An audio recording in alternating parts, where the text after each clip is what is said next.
We are live from the Cameron Podcast Studios, Cameron University here in Lawton, Oklahoma, and this is episode 14 for The Point After from the Oklahoma Sports Network. So glad that you could be along with us. Got a special guest with Chris Evans coming up in a few, but we want to remind you that you can download our app to watch each and every one of our sporting events. In fact, that's the best way to connect to us. Apple and Android devices, it's free to download and free to watch. Just search the Oklahoma Sports Network in your home devices. And we're talking about Roku, Amazon Fire, and Apple TV. You can download our free apps there just by the simple way of researching it out on the Oklahoma Sports Network.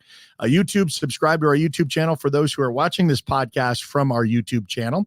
And then, connect to us socially, whether it be Facebook, whether it be Instagram or X, you can find us there as well. So we're talking week 9, approaching the last couple of weeks of regular season. And I said that we'd have him on as a special guest the entire way from here on out, because he is the guru, the master of all of these mathematical situations, which we'll get to in a minute.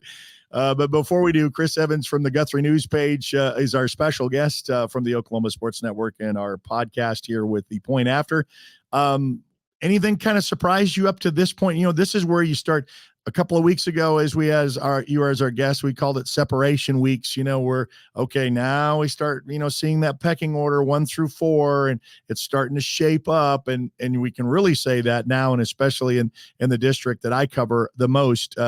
Pretty much, you can say on paper, even though they will say that they've got 2 games to play, but on paper, it looks like it's solidifying of the jockeying for the 1 through 4. So we'll start with week 9. Anything a surprise?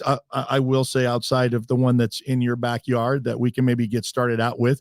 It was a rematch of last year, Carl Albert and Guthrie. And I know it means a lot to both these schools, because I saw Carl Albert have shirts that says "Beat Guthrie" on it. And you think that's really what it's all about. You guys have been a district foe, that has been going back and forth. But are you ready for this one? You guys are hosting again at the Rock. Yeah, the last 2 games of this regular season at inside Guthrie's Gelsman Stadium. And if Guthrie can take care of business, maybe they'll have a 3rd game in a row to end the season. But the Carl Albert Titans, what can you say about them?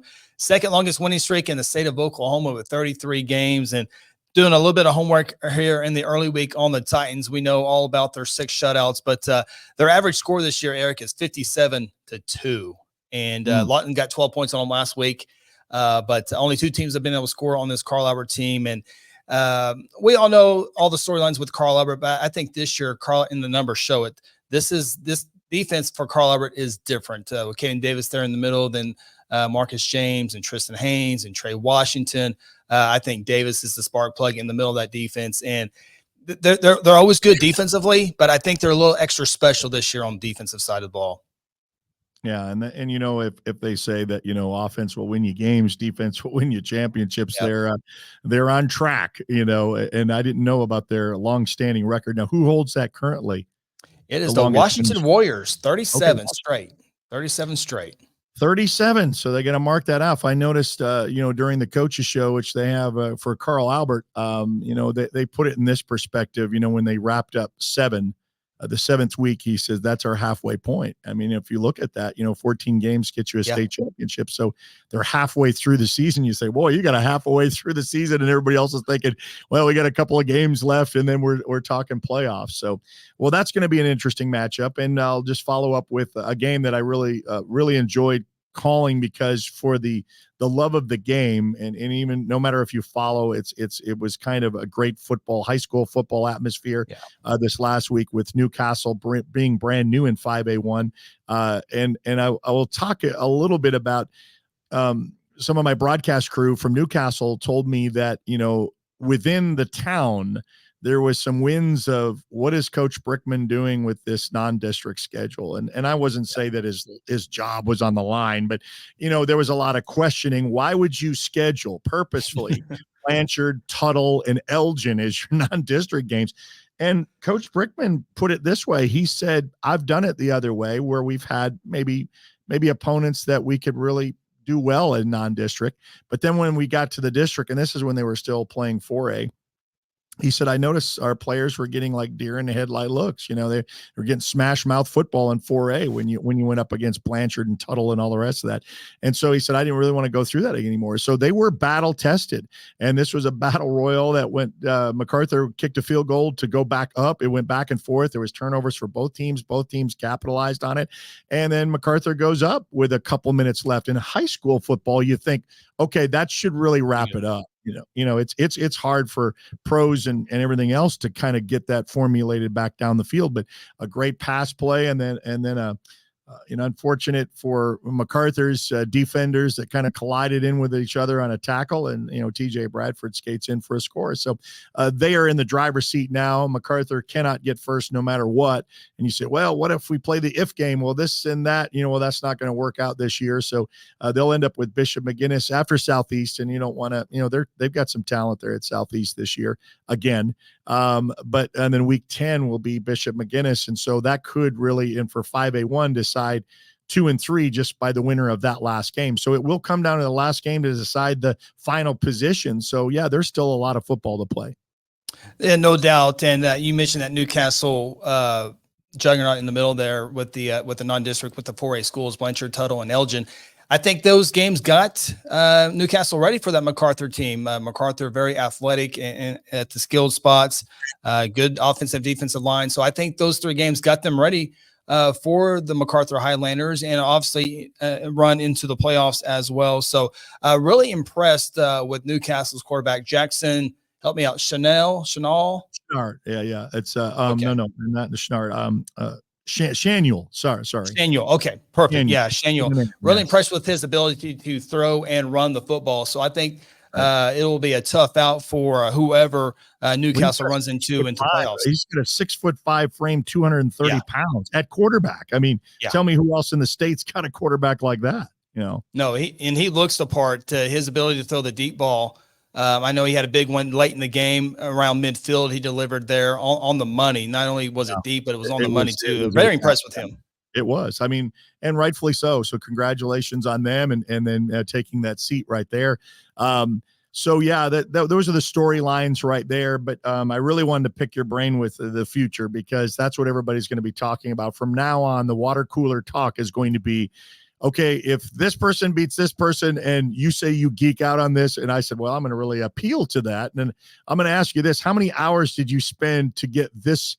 And this will be fine tuned here in the next couple of weeks, but to get it started, how many hours did you prep with this? Well, I don't know how many hours, but I've learned to start in the early weeks, like week 7, maybe a hint of week 6, but really start focusing on week 7 on some scenarios here. Just like I put a Newcastle / MacArthur on the district champion last week. And now I know the other big part of that Newcastle MacArthur game last week was Newcastle. Now, if they projected, we'll always say the word projected here, but if they go on to win the district championship, they're going to be on the opposite side of the bracket of now Del City and Carl Albert, assuming Carl Albert and Del City win out like many project. So now you have like Carl Albert, Del City, Lawton on the same side of the bracket, Claremore, and maybe a Bishop McGuinness, who I think might finish 4th. I think Midwest City might get that 3 spot in 5A1, but that Newcastle victory gets them on the other side. And if you're Carl Albert and Del City, you got to go through one of them and through sometime. So whether it's the semis or state championship, but if you get on the other side of the bracket and you're not as talented as Carl Albert or Del City, if you're a Guthrie or a Booker T or a Newcastle or maybe a Pryor, you're not as good as Carl Albert, Del City, but you're on the other side of the bracket, and somebody's going to go to the state championship game. And if they get beat by 30, they get beat by 30, but they're in a state championship game. So that's a big victory for Newcastle. Silver ball. And I mean, and you're the last 2 standing in your class of 32. So yeah, there's nothing to be taken away from that. And so now you understand the importance of when coaches say, we got to win the district, We're putting a lot of emphasis on winning that district, and well, you should, because that gets you first 2 home games, to start out with. And so, yeah, it's fun. And for you and I that do this all the way up until the end in December, this is a fun run. So I don't know where you want to start out with first. I know you already have I've already seen your rankings, in 5A. So I've seen Yeah. the makeup that changed, and it was solidified for a while, but that's why we play these games. But you want to start up on the 6A rank and go down as far as what you look at. You want to start there, or where you want to That go? works. Yeah, no, Okay. yeah, All right. that works for me. Yeah, 6A football. You finally get Norman North and Edmond Santa Fe to win football games, and now we saw Edmond Santa Fe play Owasso, the undisputed number 1 team in Class 6A, undisputed number 1 team in all of Oklahoma high school football. Edmond Santa Fe has done a few things different offensively, so now we were looking for Norman North and Edmond Santa Fe, who we maybe anticipated having better seasons than they are right now, but now you're starting to get into some playoff scenarios, and there are going to be some tough outs for Santa Fe and Norman North. Remember, 12 out of 16 teams make the playoffs in 6A a little football. bit different. Everybody else has 4, and then they have 6 in their districts. Yeah, gotcha. Yeah. So, the thing with Owasso, they went through the juggernaut of beating everybody from BA to Union to Jinx to Bixby. It'll be interesting. We've seen Santa Fe play Owasso close, and the biggest thing for Owasso was not to get bored or to come focused every time. It's always hard to beat a team twice in the same season. So that's something to look forward there too. And now we're starting to get into who has the buys and what first round matchups could look like there. But Santa Fe and Norman North are, they're going to be tough outs for somebody, whether, it could be Norman who beat Deer Creek last week. I think Deer Creek, they've lost 2 in a row, but they were without their top 3 receivers against Jinx in the 28-0 loss there. And then last week, I think it was the first player on the first series, they lost their running back to injury. So Deer Creek was going through this great run, and now they're getting bit by the injury bug there a little bit. But, you can have like a Deer Creek versus Norman North first round matchup. I mean, you got Norman North playing the best football. You got Deer Creek trying to get healthy. I mean, that's just one scenario. I know that's top heavy in 6A. So you start looking for the little games that, for those schools, and then they come out and we'll see what happens when they get the teams against first round bye. But that's something that West Side teams, what West Side team can possibly push an East Side school right now. I don't know that answer right now. We thought it was Deer Creek. Well, we thought it was Santa Fe, Norman North. We thought, and then we thought maybe Deer Creek, but maybe it's Edmond Memorial. We'll find out. Edmond Memorial's got a couple of tough tests to end the regular season, so we'll see. Any last minute surprises in 6A1 at all? I mean, in these last 2 weeks, regular season games at all? Nothing that I see. Memorial Union, could Memorial get that first round bye over Union? I think they play next week. David McCombs is a standout quarterback for Edmond Memorial. It's a great quarterback matchup. The fire trucks are going out here on a windy day here at Logan County. But great quarterback matchup in week 10 with Shaker Rizik. I think he went off this past week. I think he might set some school records there, but him against David McCombs will be a great matchup. That's week 10, but no, it's just kind of see where teams fall into place in the playoff scenarios. I think we'll have some fun first round games in 6A1 and 6A2 before they get into the blue bloods, if you will. And 6A2 now, since we are in the 6A realm, what is that shaping up to be as far as possible buys in the district, how they line out? Well, Choctaw, Muskogee, Sand Springs, and Stillwater's got a little left to handle. Stillwater and Piedmont play Thursday. Piedmont dropped to Southmore, and that really, I think that will hurt them as far as maybe get 1-2 spot in that 2 spot. But Stillwater, the 4 teams that we've been talking all season long on top of the bracket: Choctaw, Muskogee, Stillwater, and Sand Springs. Not in that order, but Muskogee continues to look like the class of the class. Choctaw, big victory a couple of weeks ago over Stillwater to set their spot.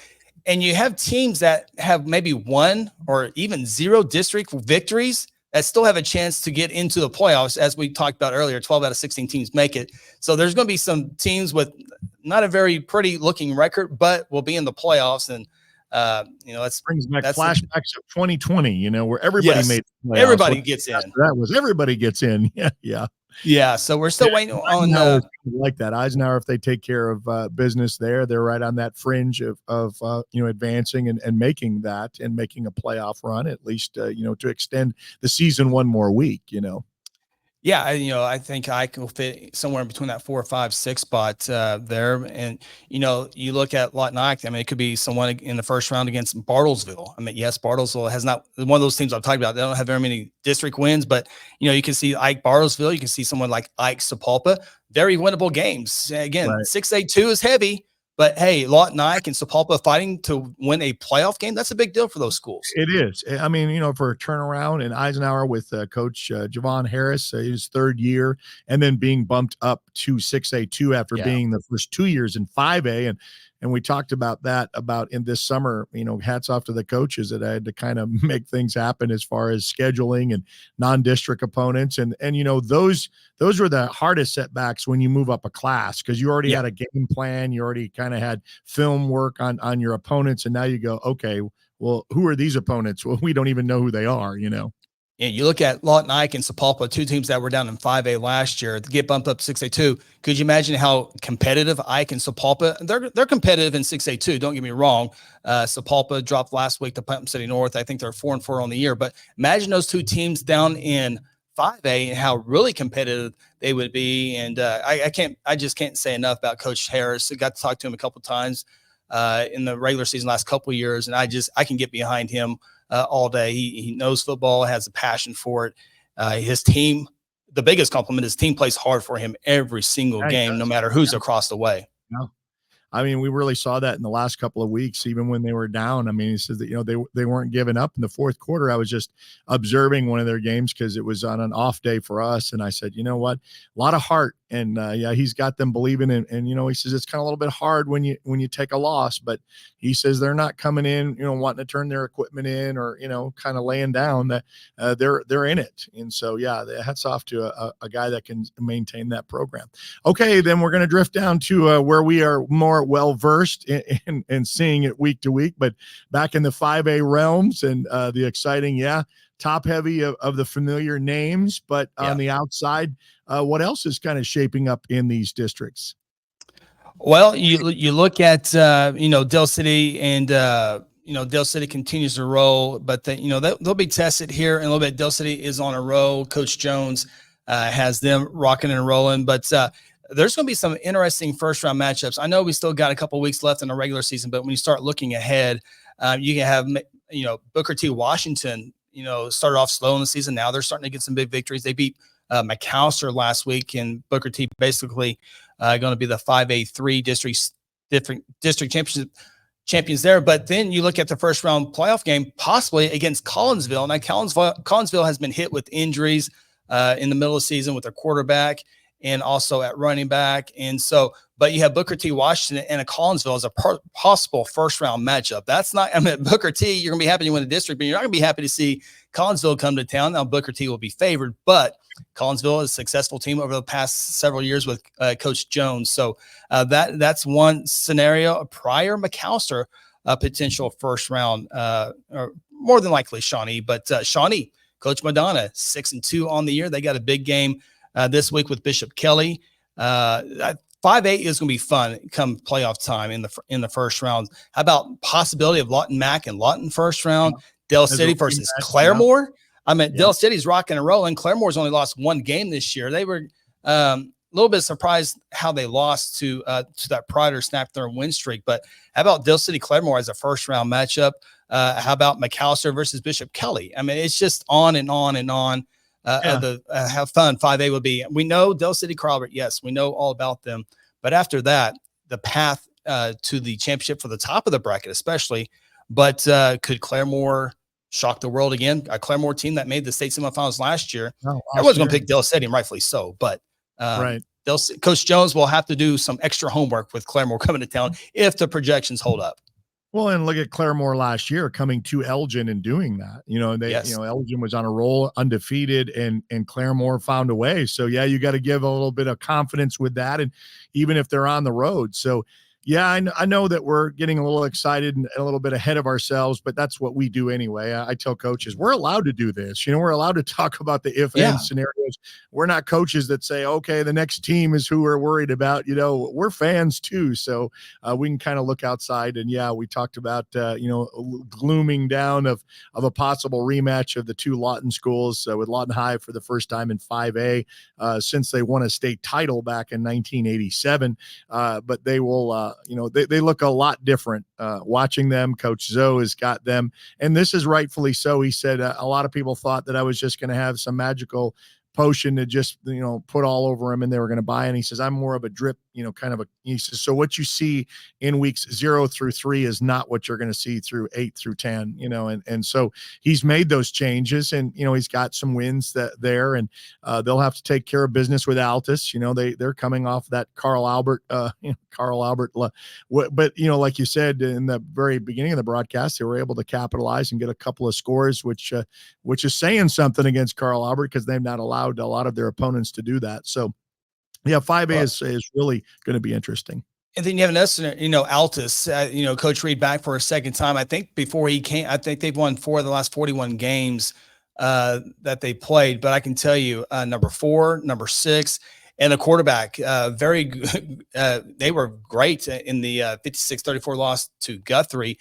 Guthrie's defense does not give up 34 points very often, and those 3 were huge playmakers for Coach Reed in that offense. So Coach Reed, he went to, after winning the state championship in 2015 in Altus, went over to UConn and made them a 500 ball club. UConn, they would love a 500 ball club right now. So wherever he's gone, he has won. So I think he's slowly changing the mentality in Altus once again, because they were, before he arrived, they were bad. And so now he has them scoring 30 points against Guthrie and has fighting for that 4th spot in the playoffs. And if you're Altus, El Reno, or Noble, that's what you want. Your season will come. You'll be happy finishing in the playoffs. Now you got to go to Newcastle, but you take your chances in the playoffs. But those 3 teams in 5A too, because I think Guthrie, Lawton, Guthrie for that 2-3 spot possibility if something crazy happens in the Carl Albert game. But Altus still has a lot to play for.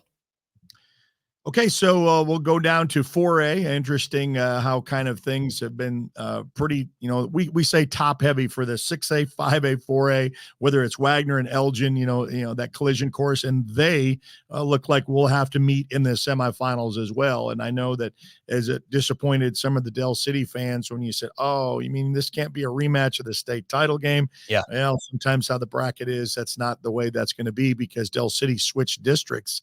So they were that, and then you got the odd even stuff. So nothing's really changed except for that. And so that changed them. And then Elgin had to go from 5A up back down to 4A. And so they're in that district that they once were. So lining up for a collision course of those. What else comes to mind in the 4A ranks? Well, Class 4A, the big news out of Class 4A this past week is Wagner's defensive end tight end. He's an OU commit, Alex Schildknight. Had to be carted off the field with a broken leg. I think it was classified as a broken fibula, I think it was. But so Wagner loses their top or their second best player on the team. And so just a tough deal for the Wagner Bulldogs. 4A, in my 4A rankings, I have Wagner number 1. But when I do my power rankings, I have Elgin ahead of Wagner. And part of that is Wagner has a winning tradition over the years, deep winning tradition. I'm talking about state championships, playing in state championships. Elgin hasn't quite gotten there yet. And so in my mind, that's where I give a small advantage for Wagner. But with that being said, if they were to play today, I'd probably pick Elgin. I know the mayor of Elgin loves his Elgin Owl football. He's always reminded me that I got the wrong team at the number 1 spot. But last week, Tuttle wins that game 28-7, and Blanchard was, I think, kind of lucky to keep it a 3-score game there as Tuttle gets past Blanchard. So now, we talk about the 5A bracket, Del City and Carl Albert on one side, but now you're going to have Wagner, you're going to have Elgin, and you're going to have Blanchard on the same side of the bracket. So that was a huge victory, because now Tuttle's on the opposite side of the bracket, and now it's tough. All playoff games are tough, but it's a much easier ride to the championship game if Tuttle can do it than perhaps Wagner, Elgin, or Blanchard, who will deserve that championship berth. And then you got to win the game once you get there. So yeah. Fortunately, you have to get off the bus and actually play that. Yeah. correct. All right. But So that I was just going to say the other side, with Tuttle, you have like Miami, Weatherford, and Bethany projected on the other side of the bracket. So that Tuttle Blanchard game was huge last week. Yeah, and Bethany, one of the schools that we were able to pick up on the Oklahoma Sports Network, and after they got through that Blanchard Tuttle, back-to-back games, they found a way to get back into where they're familiar and getting some confidence. They went down to Ardmore and took care of business, and so they've got the final two at home. So it's nice there in a college atmosphere there over at SMU. Bethany. Yeah, Bethany's they're going to go 8-2. I mean, they're going to finish up with Tecumseh and Medill, as you mentioned there. They're going to go 8-2 with their only 2 losses this year, back to back to Blanchard and Tussle. I mean, Guthrie knows about losing to Blanchard and Tuttle. Newcastle knows about losing to Blanchard and Tuttle. So Bethany, a very solid number 5 team in my rankings. 1 through 4 has been set for a while, but Bethany snuck out a little bit there in the top 5, but they're in there as well. So it will be a tough matchup in 4A football. But yeah, I mean, you have a playoff scenario of Bethany and Weatherford playing in the first round game. Bethany at Weatherford. I mean, that's a second round type game, but here it will be maybe in the first round matchup. So there's going to be so many great matchups.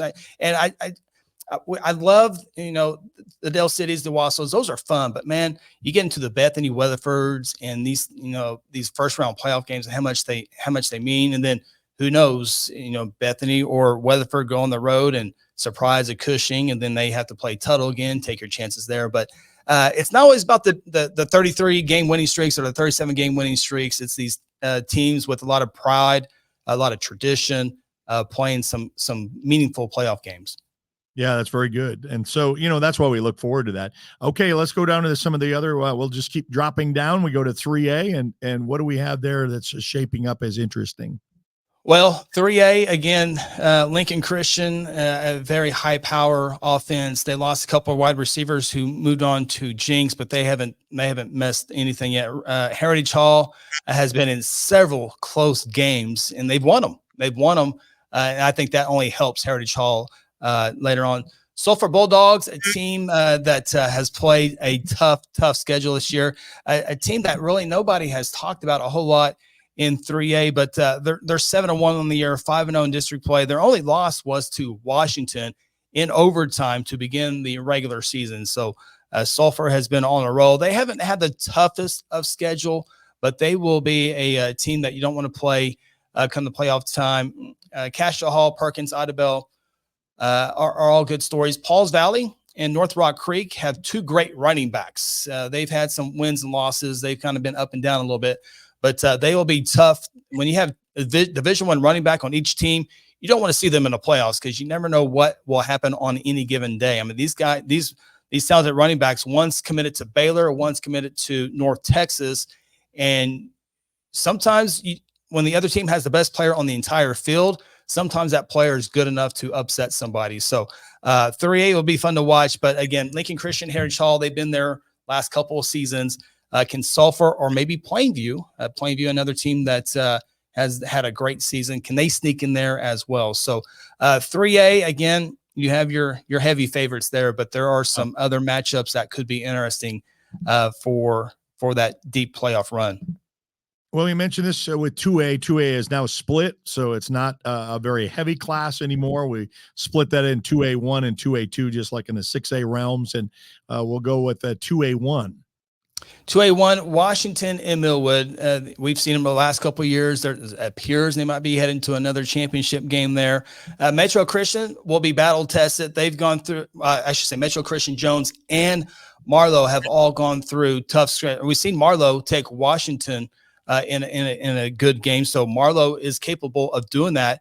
Outside that, you got Kingston, Perry, OCS, Kiefer, Hugo that have had some good seasons. I don't think they have enough firepower to compete with the top 5 once we get to the top 5. But 2A1, there's one, I think it's 2A1 district. Yeah. Millwood, Jones, Perry, OCS, and Chisholm. One of those teams won't make the playoffs. And so you're going to have like maybe OCS or Perry going on the first round playoff game. And that'll be daunting for somebody as a four seed take on a 1 seed. But yeah, it's been fun. It really has been a whole lot of movement though in the 2A rankings 1 through 5, as we've seen some other classes. But eventually, these teams will start playing each other, and we'll have some great semifinal games. They've evaded playing each other until the very end. And that happens when you get into small school, because you have one team really good in the Panhandle, one team down in Southeast Oklahoma. So geography doesn't allow them to play, but eventually they'll meet in the middle somewhere and play at a neutral field. That's right. 2A2. 2A2. Davis, pull their schedule up here real quick. Davis started off the season, I think 0-3 or 1-4. They're 5-3. All 5 of their victories have come in district play. They lost to Pauls Valley, they lost to Sulphur, and they lost to Plainview to begin the season. I think I had Davis preseason number 1, but those 3 losses, quality losses. And I think if I were to pick it today, I still got some time, but if I were to pick it today, I really do like Davis, just because that schedule has got them ready. They are tested in the playoff. They know how to win in Davis. But, Vian, number 1 team right now in 2A2, they know how to do this stuff in the regular season, the first and second round. They run into little issues. I think they made a state championship game a couple years ago, but they always have a little hiccup somewhere in the playoffs. Can they overcome that this year? Adair and Stroud, 2 teams I don't think a lot of people are talking about. Adair way up there and Stroud off the turnpike. But those teams are really, really good. And Colcord has been solid all season long. Alva, Beggs, Henrietta. We saw Salina beat Kansas last week, and a little bit of an upset there. So, again, I think this will, as we get lower in the classes, I think it'll be more emphasis on maybe the second and semifinals before we really start to feel like we know a whole lot in these smaller classes. Okay. Do you have any more notes for all the remaining? I know Walters is one that we are with and followed, and they only have 1 loss in the season. They play Frederick. That's just kind of their rivalry this week. They've got BJ Palmer is just a man-child. I can give you that he is, and this is not last week's stats. I have to get it updated.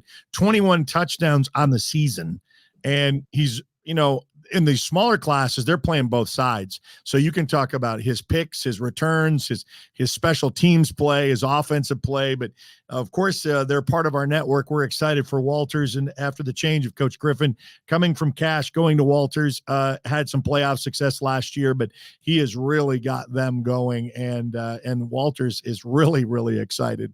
And we're excited to have them, of course, on the network for the second year. Yeah, I have Walters moved up number 1 spot. Well, I think I might have him at number 6 this week. They got a sweet mascot too. So, Blue Devil. Love the blue. I love the Blue Devil. The Blue Devil, very similar to the Red Devil. Prague has the Red Devil. Walters has the Blue Devil. Very, very similar. But the Blue Devil logo looks really good if it's big on a basketball court. It just sticks out to me. No, I understand that. That's pretty cool. Well, I mean, anything else that comes to mind in any of the other remaining classes? I didn't know how low we were going to go with. I didn't want to stop you or prevent you from adding anything else. Yeah. Well, I could say one other thing I like to follow closely. We started week 6 with 26 undefeated teams. Then we moved down. We lost 3 in week 7. So we had 23. Then we got to week 8. We had 17. So we lost 6 one week. Wow. And as we go into week 9, we have 16 undefeated teams in the entire state of Oklahoma. 6A, there's 1, Owasso, and 6A2, Muskogee, Carl Albert, the only undefeated team in 5A.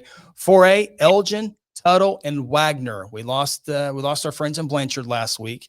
Lincoln Christian, the only undefeated team in 3A. 2A football, Washington, Metro, Stroud, Holdenville, Adair, Vian. In Class A, Mangum, Tallahine, and Woodlands. So we have 16 undefeated teams left in the state of Oklahoma. Okay, so in by week 10, how many of those are going to remain, do you think? Well, let's see here. At least more than half? I would say more than half. Yeah, I would say, I bet we'll be around 10 to 12. 10 or 12. I think Owasso will be there. Years. I don't know. To you.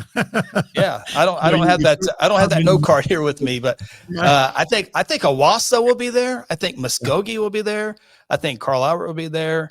Elgin, Tuttle, Wagner, Lincoln Christian, Washington. There's 8 right there by itself. I think Woodland will be undefeated at 9. So I bet we'll be in the neighborhood of 10 to 12. 10 to 12. Yeah. Yeah. Pretty impressive. And then you start the fun part, they say the 3 seasons. You have your non-district, you have your regular schedule, and then you have playoffs, and that's really exciting.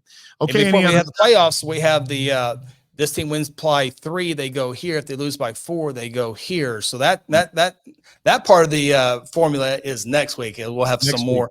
I always put bold, when I know they're there. Yes. Like Carl Albert beats Guthrie this week. Carl Albert will go bold. Okay. I almost put them bold, but we'll let the games play out first. That's true. I mean, you got a game to call yet, and stranger things have happened, No one gave Guthrie much of a chance last year. And as you said, it came down to 45 seconds game-winning score. So I think Carl Albert's a little bit different than last year, but we'll see. That's how you play them, and that's why you play them. Well, exactly. And then one last shout out to all of what you do to find, because you've got a little huddle that you want to promote, not only the Guthrie news page for the locals there, but you also have some interest in, if you got the Elgin mayor, reaching out to you to kind of give you a little bit of insight. Where can we find you at? Yeah, we have a Wednesday night show. Phil Nichols, Ronnie Phillips, and myself. We do a Wednesday night show called the High School Huddle on our YouTube channel, which is Second Banana Media. And you can subscribe and like that, be notified when we go live. But we go live every Wednesday night at 6 o'clock for our statewide show. And it's a fun show. We have some interactions. We have folks in Owasso and Plainview and Elgin, all over the state. We have some friends over in Altus who have been watching. So it's been a fun show because we don't get to go to all the games and can't watch all the games. And so we get to hear insights from people in the Tulsa area, over in Western Oklahoma. And so we just have fun with it, just like we do right here. It's the exact same thing. Talk about our rankings, talk about players, talk about who's going to win this game, who's going to, who's the best running back. Oklahoma has been really blessed the last 3-4 years of really good recruiting classes. So we kind of do all that, and we go all season long in the High School Huddle, Wednesday night, 6 o'clock on Second Banana Media, YouTube. Very nice. Speaking of records, Carl Albert, I was surprised at this, had their last game out, a season career passing, just at 300 and some odd yards for Carl Albert. And I think, man, you broke, and there was a lot of great quarterbacks in that realm, but you got to remember running back heavy for the longest time for Carl Albert. You can mention a lot of those. Now that's a different kind of a school record, but that was an individual. And there was some other records broken. Altus had the most receptions in a year for a young man. And then, we've got that posted on our social media. And then a while back, Elgin with their quarterback with career touchdowns, beating his brother, Trace Laura, was able to get that at 58. And so it's beyond 58 now. So, I mean, it will be hard to touch, but he's a 4-year starter though, too. So I rib him a little bit. I said, you got a little bit more of an advantage than your brother. You played one more extra year, Well, and you had Matthew Lund, who graduated last year as the all-time rushing leader at Elgin. Now they have Ritson Myers done a great job there, a two-way player. Then, a move in, literally a true move in from out of state, offensive lineman who's going to Tennessee. So, you got a stud offensive lineman. By the way, if that stud offensive lineman who's going to Tennessee wasn't there, everybody else looks like they would be an SEC lineman there for Elgin. They're so big on that front line, but you have good offensive line, a good running back, and a quarterback. That's why Elgin is. I got to say, I have them number 2, but I think they're the favorite going into the playoffs. With 2 weeks left. We got 2 weeks left in the regular season. I'm getting ahead of myself again, Eric. Yeah, I understand. And we'll get to talk all about that. So Chris Evans from the Guthrie News page, and that is another edition of The Point After. You've been watching a presentation of the Oklahoma Sports